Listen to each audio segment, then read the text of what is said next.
Selamat berjumpa kembali.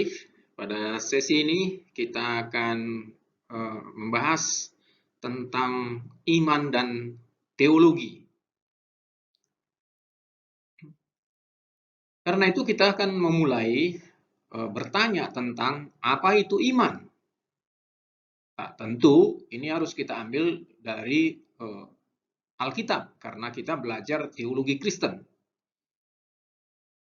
Alkitab kalau kita lihat dalam Ibrani pasal 11 ayat 1, di sana dikatakan bahwa iman adalah dasar dari segala sesuatu yang kita harapkan dan bukti dari segala sesuatu yang tidak kita lihat. Jadi iman di sana memiliki dasar dan bukti. Jadi iman dijadikan dasar yang membawa kepada bukti. Di sini berarti ada dasar, ada bukti. Itulah iman. Jadi, apa yang membuat iman menjadi terbukti? Maka harus ada dasarnya. Nah, dasarnya itu untuk dipakai beriman haruslah firman Allah, haruslah firman Tuhan. Karena hanya firman Tuhan yang ya dan amin. Sehingga dia nanti bisa terbukti. Jadi yang bisa membuat dia terbukti adalah karena firman Tuhan yang dipakai sebagai dasar. Jadi bisa nggak dasar itu dipakai sebagai misalnya asumsi, perhitungan, impian? Tentu tidak bisa, karena itu merupakan dasar yang rapuh. Tetapi haruslah dasarnya firman Tuhan. Bisa tidak kalau misalnya saya berkata, tahun depan saya memiliki rumah. Apakah itu kemudian bisa saya katakan, saya beriman, tahun depan saya akan memiliki rumah. Nah, apakah yang saya katakan itu adalah iman saya? Atau sebenarnya saya sedang memperhitungkan gaji saya berapa, pendapatan yang lain berapa, lalu kemudian saya hitung-hitung semuanya, wah saya bisa beli rumah tahun depan. Nah, apakah misalnya itu bisa dikatakan menjadi iman? Itu adalah iman kalkulasi. Seandainya saya tidak bisa mengkalkulasinya, tidak mungkin dari gaji, tidak mungkin, atau pendapatan lainnya juga tidak mungkin. Tetapi saya tetap mengatakan saya beriman. Maka dapatkah itu dikatakan iman? Maka tentu itu juga tidak dapat dikatakan iman. Sebab itu adalah impian. Saya bermimpi, saya berkeinginan. Nah, kalau begitu bagaimana dengan iman? Maka lihatlah firman Tuhan. Apa yang dikatakan firman Tuhan? Sesuaikanlah dengan firman Tuhan, karena firman Tuhan itulah yang menjadi ya dan amin. Itulah yang membuat dia nanti terbukti atau terwujud gitu. Sehingga bisa kita lihat iman itu ada buktinya. Jadi bukti memerlukan objek. Nah, berarti di sini objek yang tidak kelihatan karena masih belum tampak wujudnya, masih nanti, masih belum kelihatan. Objek yang kelihatan diserap oleh akal, dan objek yang tidak kelihatan diserap oleh iman. Sehingga tidak bisa kita menyerap objek yang tidak kelihatan itu dengan akal. Maka tidak akan sesuai, tidak akan dapat dipahami oleh akal. Itu sebabnya harus diserap oleh iman. Iman itulah yang membuat nanti terwujud. Nah, di dalam Alkitab bisa kita lihat perwujudan iman dan kita lihat contoh-contoh bagaimana dasar dan bukti itu. Misalnya kita lihat dari 1 Raja-Raja pasal 17 ayat 1 sampai 23. Jadi dalam 1 Raja-Raja 17 1 sampai 23 ini kita dapati dua cerita. Cerita yang pertama kita bisa melihat tentang iman Elia ya, yang di sana bisa kita temukan bercerita tentang begini. Saya bacakan ayat yang pertamanya. Ini judulnya Elia di tepi sungai Kerit.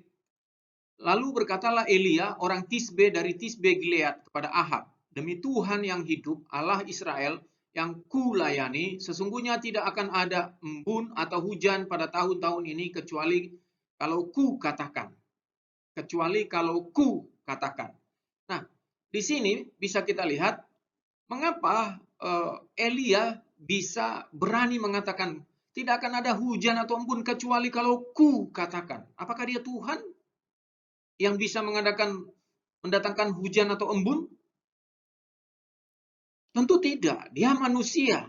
Tetapi mengapa dia melakukan itu?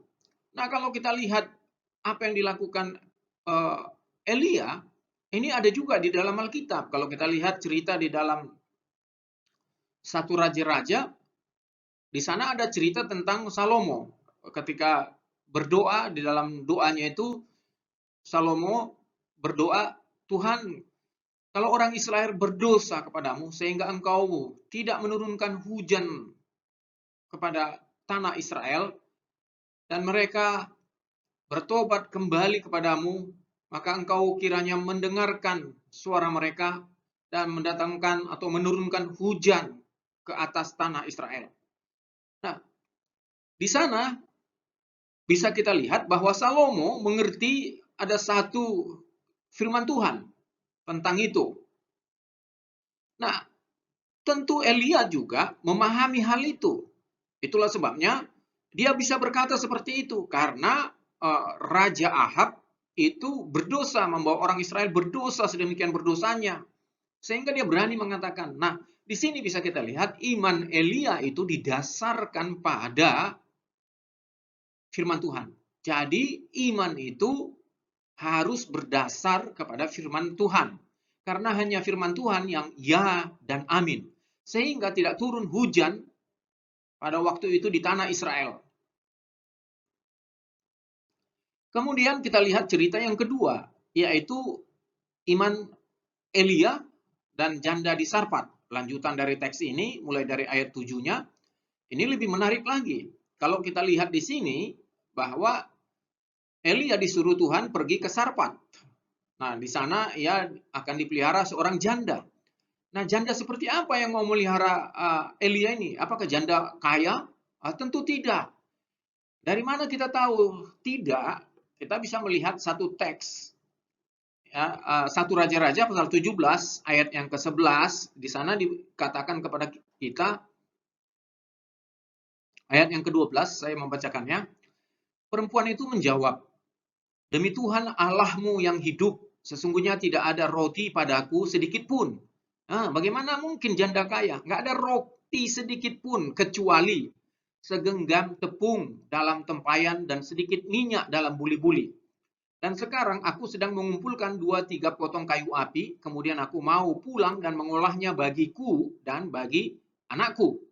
Dan setelah kami memakannya, maka kami akan mati. Orang yang putus asa, orang yang hanya tinggal segenggam, itu yang disuruh oleh Tuhan memelihara Elia. Kalau saya Elia, mungkin saya akan ragu. Tapi Elia mengetahui bahwa ia beriman karena berdasarkan firman Tuhan. Kalau Tuhan yang mengatakan, maka ya dan amin, pasti terbukti. Itulah sebabnya dia mengatakan di ayat yang ke-14, sebab beginilah firman Tuhan. Nah, didasarkan pada firman Tuhan, Allah Israel. Tepung dalam tempayan itu tidak akan habis.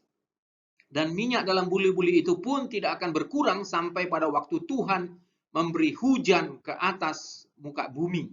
Jadi, di sini bisa kita lihat, Elia mendasarkannya kepada firman Tuhan. Dan terbukti, ada buktinya. Minyak itu tidak habis, tepung itu tidak habis, terus sampai hujan turun kemudian di Israel. Jadi, iman adalah dasar dan bukti. Jadi didasarkan kepada firman Tuhan. Dapatkah iman itu saya dasarkan misalnya seperti ini? Tahun depan saya beriman, saya katakan seperti itu. Saya akan memiliki rumah yang bagus. Apakah itu iman? Maka saya mengatakan tidak. Kenapa tidak? Karena saya beriman itu karena saya kalkulasi. Pendapatan saya segini, pendapatan lain segini, maka ya bisalah tahun depan saya punya rumah, saya cicil rumah, seperti itu. Nah, Sehingga iman itu adalah iman kalkulasi. Karena otak saya mengkalkulasi.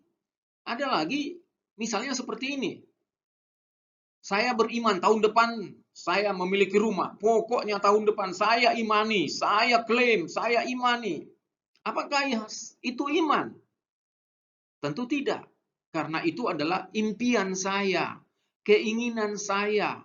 Itu bukanlah iman, tapi impian, keinginan saya. Iman impian. Ya. Iman itu selalu harus ada dasar. Supaya dia terbukti. Dan dasarnya itu firman Tuhan. Mari kita lihat lagi satu contoh yang lebih menarik lagi di 2 Raja-Raja. Pasal yang ke-7 ayat 1 sampai 20. Di sana diceritakan cerita yang sangat menarik. Pasal 7 ayat 1, saya akan membacakan ayat 1 dan 2-nya. Dalam tahun ke-12, 1 Raja-Raja pasal yang ke-7, 2 Raja-Raja pasal yang ke-7, saya akan membacakannya. Lalu berkatalah Elisa, dengarlah firman Tuhan, dengarlah firman Tuhan. Beginilah firman Tuhan. Besok kira-kira waktu ini sesuka tepung yang terbaik akan berharga sesikal dan 2 sukat jelai akan berharga sesikal di pintu gerbang Samaria. Tetapi perwira yang menjadi ajudan raja menjawab, abdi Allah, katanya, sekalipun Tuhan membuat tingkap-tingkap di langit, masakan hal itu mungkin terjadi? Jawab abdi Allah, sesungguhnya engkau akan melihatnya dengan matamu sendiri, tetapi tidak akan makan apa-apa daripadanya. Di sini bisa kita lihat Elisa, pengganti Elia, berkata, besok, beginilah firman Tuhan. Padahal pada waktu itu orang Israel lagi dikepung. Sehingga tidak ada bahan makanan. Sehingga orang-orang Israel itu karena tidak ada bahan makanan, orang bisa memakan anaknya. Jadi sedemikian parah. Tetapi datang firman Tuhan yang tidak masuk akal. Tidak bisa di dalam rasional seperti apapun mau dibuat, tidak bisa. Datang firman Tuhan, besok katanya begitu ya. Sesukat tepung yang terbaik akan berharga sesikal. Dan 2 sukat jelai akan berharga sesikal di pintu gerbang Samaria. Ini membuat rasional dari ajudan raja itu, si perwira itu mengatakan, tidak mungkin. Sekalipun Tuhan membuat tingkap-tingkap di langit, masakan hal itu mungkin terjadi. Tapi akan terjadi. Kenapa terjadi? Dasar dan bukti. Dasarnya firman Tuhan. Kalau firman Tuhan yang bilang, maka ya, pasti terjadi. Pasti terbukti. Sekalipun perwira itu tidak mempercayainya, tetapi firman Tuhan akan tetap ya dan amin di sana. Mari kita lihat buktinya di ayat yang ke-18. Dan terjadi juga seperti yang dikatakan abdi Allah itu kepada raja. 2 sukat jelai akan berharga sesikal dan sesukat tepung yang terbaik akan berharga sesikal. Besok kira-kira waktu ini di pintu gerbang Samaria. Pada waktu itu si perwira menjawab abdi Allah itu, sekalipun Tuhan membuat tingkap-tingkap di langit, masakan hal itu mungkin terjadi. Tetapi Elisa berkata, sesungguhnya engkau akan melihatnya dengan matamu sendiri, tetapi tidak akan makan apa-apa daripadanya. Demikianlah terjadi kepada orang itu. Rakyat menginjak-injak dia di pintu gerbang, lalu matilah dia. Jadi, apa yang bisa kita lihat di sini? Contoh daripada iman. Kalaupun kita tidak percaya kepada firman Tuhan, bukan berarti firman Tuhan itu tidak terjadi. Pasti terjadi. Itulah sebabnya iman kita harus didasarkan kepada firman Allah. Iman kita harus didasarkan kepada firman Allah. Karena hanya firman Allah yang ya dan amin. Nah, di dalam hal ini, firman Allah bagi kita saat ini adalah Alkitab. Alkitab adalah firman Allah. Maka seluruh iman kita harus kita dasarkan kepada Alkitab. Inilah yang membawa kita untuk nanti terbukti. Iman itu ada dasar, ada bukti. Sehingga iman yang didasarkan dengan firman Tuhan, maka akan terbukti. Itulah sebabnya Thomas Aquinas mengatakan, iman, ya karena itu iman menyerap objek yang tidak kelihatan dan rasio menyerap objek yang kelihatan. Jadi Thomas Aquinas memahami hal itu. Itulah sebabnya kalau rasional kita mau menyerap yang tidak kelihatan itu, bukti yang tidak kelihatan, tidak bisa. Seperti perwira tadi. Dia mau menyerap dengan rasionalnya. Makanya tidak mungkin. Makanya dia berkata, sekalipun Tuhan membuka tingkap-tingkap di langit, masakan itu mungkin terjadi. Tidak akan mungkin. Karena secara rasional tidak mampu. Rasional tidak mampu menyerapnya. Maka di sini yang diperlukan adalah iman. Iman menyerap bukti yang tidak kelihatan itu. Nah, sehingga itu nanti terbukti. Ada objeknya. Nyata terjadi. Nah, karena itu bisa kita lihat di sini ada Fowler, tahap perkembangan cara untuk beriman. Yang pertama bisa kita lihat iman utama bayi, bagaimana cara beriman. Nah, iman utama bayi ini adalah iman dari Roh Kudus. Ya, inilah iman tahap 1, di mana seseorang bisa beriman kepada Tuhan itu murni karena karya Roh Kudus. Roh Kuduslah yang memberikan kita iman. Kenapa Roh Kudus? Karena orang mati tidak mungkin beriman. Semua keturunan Adam, kalau kita baca Kejadian pasal 3, di dalam Kejadian pasal 3 itu dijelaskan dosa maka mati. Jadi seluruh keturunan Adam sesuai dengan Roma pasal 5 ayat 12 itu maka mati. Begitu juga dengan Efesus pasal 2 ayat 1. Dahulu kamu sudah mati karena dosa-dosamu. Jadi dosa membawa kematian. Nah, orang mati tidak mungkin bisa berespon beriman. Orang mati tidak mungkin bisa berkata, Tuhan, aku beriman kepadamu. Tidak mungkin. Orang mati tidak mungkin merespon. Jadi dari mana orang bisa merespon, Tuhan, aku percaya kepadamu. Bagaimana dia bisa terjadi? Maka itu bisa terjadi kalau dilahirkan. Pertama-tama, dia dilahirkan oleh Roh Kudus. Roh Kudus melahirkan dia. Ketika dia lahir, maka dia bisa mengatakan, aku percaya kepadamu Tuhan. Dari sana beranjak kepada semakin bertumbuh, dia menjadi anak. Nah, ini adalah iman tahap kedua, tahap persepsi dan perasaan. Jadi seorang anak itu beriman, tanggapan-tanggapannya lewat iman itu lewat persepsi dan perasaan-perasaannya. Bukan suatu kepercayaan yang kokoh. Hanya lewat persepsi, perasaan, selalu dibawanya kepada perasaan, persepsi. Inilah yang masih iman anak kecil. Ya, segala sesuatu perasaannya bagus kepada Tuhan, maka dia bilang, wah nanti Tuhan menjawab saya begini. Nah, kemudian semakin beranjak, maka iman remaja. Ya, iman remaja ini dia sudah mampu mensintesis kepercayaan dengan nilai-nilai dari imannya. Tetapi sekalipun dia mampu mensintesis, dia belum pernah menggugatnya. Artinya menggugat itu adalah dia belum berani untuk memilah, saya ada di dalam kebenaran yang kokoh atau masih belum. Atau masih saya ada di dalam perasaan dan persepsi. Dia masih belum, tapi sudah bisa mensintesis kepercayaan-kepercayaan itu. Inilah imannya. Nah, barulah kemudian kalau dia semakin dewasa di dalam imannya, dalam perjalanan pergumulan, perjalanan imannya itu semakin dewasa, maka di sini dia mulai tahap keyakinan pribadi. Keyakinan pribadi ini dipertimbangkan secara kritis. Jadi dia tidak mudah lagi diombang-ambingkan angin pengajaran. Dia tidak mudah diombang-ambingkan angin pengajaran. Karena dia sudah dapat melihat mana yang benar, mana yang tidak. Dia sudah dapat melihat kebenaran-kebenaran di dalam Alkitab secara kritis, secara baik. Sehingga imannya stabil. Imannya itu kokoh. Sekalipun datang angin pengajaran seperti apa, dia tidak akan beranjak. Sebab dia meyakini apa yang dia percayai. Dia sungguh sudah mantap di dalamnya. Inilah tahap perkembangan beriman. Nah, dari sana kita bisa melihat ada 3 dimensi dalam sistem iman. tiga dimensi. Yang pertama adalah iman itu dalam bentuk pengetahuan. Nah, dalam bentuk pengetahuan ini, maka seseorang menerima secara tidak kritis perkataan dari otoritas luar. Jadi seseorang yang dimensi imannya itu adalah bentuknya masih pengetahuan, dia selalu menerima apa saja.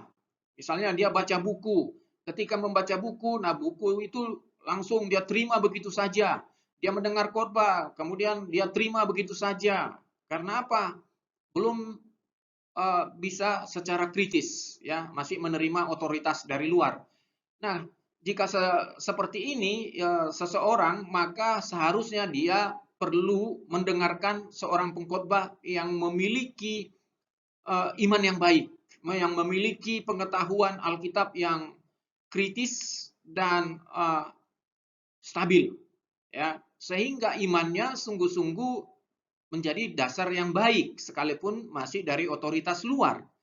Dan kalau dia baca buku, seharusnya dia membaca buku-buku yang baik, buku-buku yang dapat dipertanggungjawabkan secara iman dan teologi. Begitu juga dengan dimensi yang kedua, bentuk ketergantungan. Yang kedua ini tadi bentuk pertama bentuk pengetahuan, yang kedua adalah bentuk ketergantungan. Di sini nih berkembang menjadi juri di antara klaim kebenaran yang bersaing, ya, dari luar, yang didengar-dengarnya dari luar, lalu dia apa yang didengar-dengarnya itu dia menjadi juri, sehingga menghasilkan ketergantungan pada yang lain yang lebih dapat diterimanya daripada yang sebelumnya. Jadi dia jadi juri, oh kayaknya pandangan ini begini loh, kalau pandangan kayaknya saya yang ini loh. Nah, ketika dia sudah menentukan kayaknya saya di sini, maka dia mulai tergantung, masih bergantung, sehingga dia terus ingin sesuatu dari yang dipercayainya itu. Namun sudah bisa memilah begitu ya, tapi masih bergantung. Sampai kemudian bentuk community. Nah, di dalam bentuk community ini dia tidak lagi pada iman kerumunan, tidak lagi iman kebergantungan, iman kepada kebanyakan, tetapi sudah mulai memilih berdasarkan nilai-nilainya. Jadi imannya itu sudah mulai berdasarkan dirinya sendiri, berdasarkan keputusannya, berdasarkan pertimbangan, dan berdasarkan apa yang dia yakini, pelajari. Nah, ini tidak lagi bergantung kepada bentuk community, sekalipun dia ada di dalam komunitas. Sekalipun dia ada di dalam komunitas, tapi dia sudah menentukan mana yang sebenarnya yang dia yakini. Nah, ini dimensi keberimanan, sistem keberimanan. Jadi, dalam tiga dimensi inilah kebanyakan orang-orang beriman. Kemudian kita melihat sekarang kepada apa itu teologi. Pada sesi kedua yang lalu kita sudah melihat apa itu teologi. Kita melihat beberapa definisi dari sana. Tetapi kita mau melihat teologi pada mulanya itu dipahami sebagai doktrin Allah. Jadi ketika awalnya teologi itu adalah doktrin Allah. Kenapa? Karena pada awalnya teologi itu dipahami sebagai teologi Allah yang esa, ya.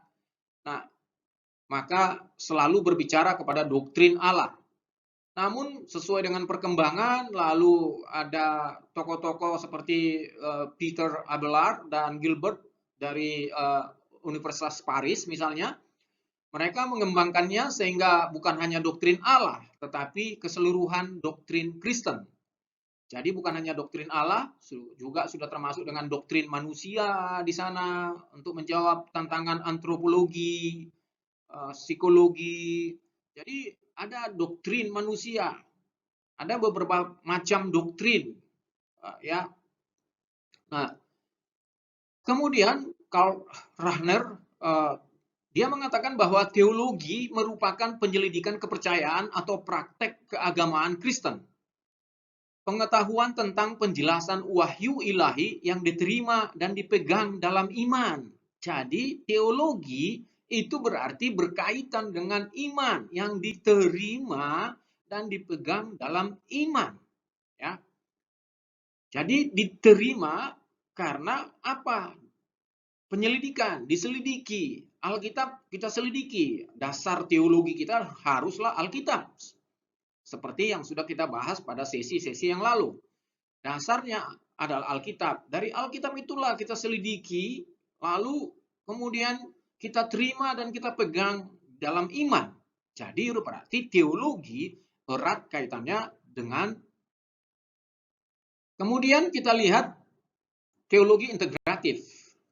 Teologi integratif ini berkembang dan menyatakan pendapatnya bahwa teologi integratif itu adalah ilmu pengetahuan berdasarkan keseluruhan wahyu khusus dan wahyu umum. Wahyu khusus adalah Kristus dan Alkitab.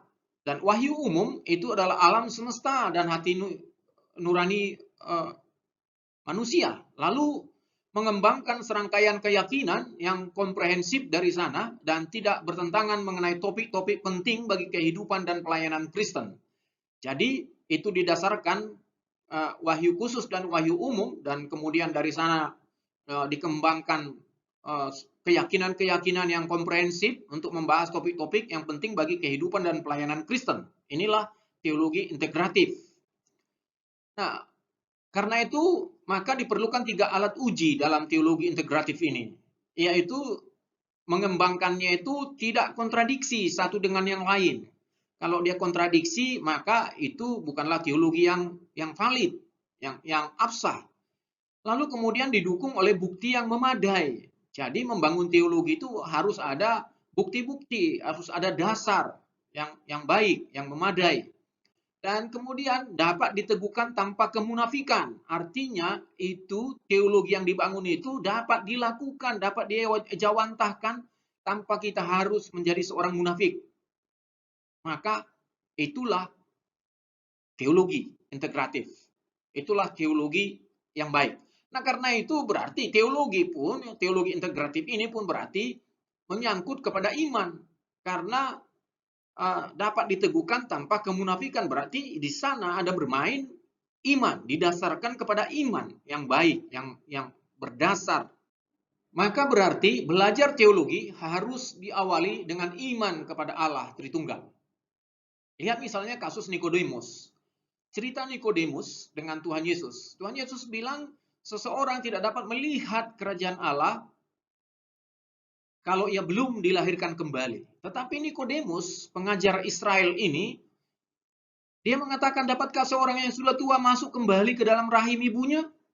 Nah, artinya orang yang mau belajar teologi, kalau tidak sungguh didasarkan lahir kembali, beriman kepada Allah, maka akan melihat teologi itu sebagai sesuatu yang rasional, yang hanya dihitung berdasarkan rasionalitas, sehingga tidak mampu menyerap.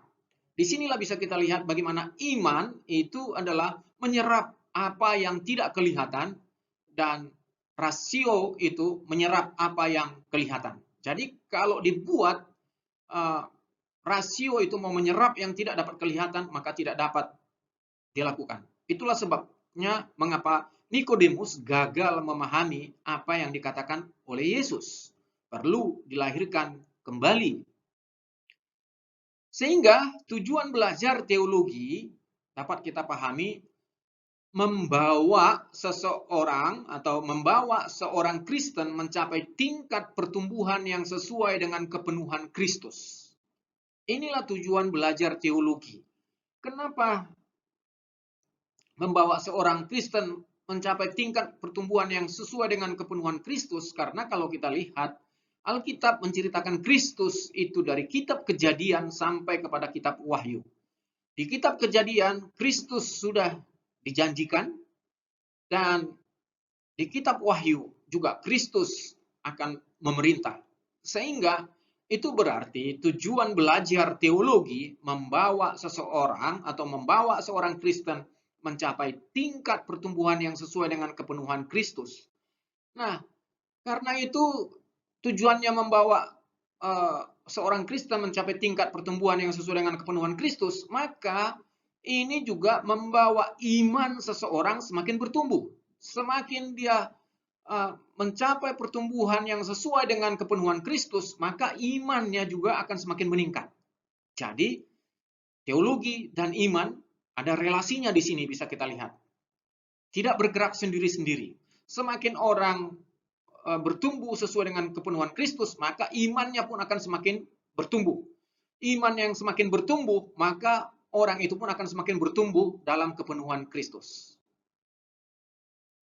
Oleh karena itu bisa kita lihat di sini teologi dan perkembangan manusia Kristen. Yaitu dari lahir, Yohanes pasal 3 ayat 3 tadi, dilahirkan bukan atas permintaan atau kecakapan, tapi murni Roh Kudus yang melahirkan. Lalu yang kedua adalah anak. 1 Korintus 3 ayat 2, ya, bertumbuh berkembang menjadi anak. Di sini belum terlihat perbedaan dengan manusia duniawi, anak itu. Meskipun dia sudah anak, tapi tidak terlihat perbedaan nyata antara anak atau bukan. Nah, kemudian meningkat kepada akil balik di dalam Galatia pasal 4, 1. Di sana dijelaskan kalau seseorang belum akil balik, dia tidak beda dengan orang-orang lain, katanya ya. Nah, di sini dia sudah mau melayani, tetapi masih belum stabil.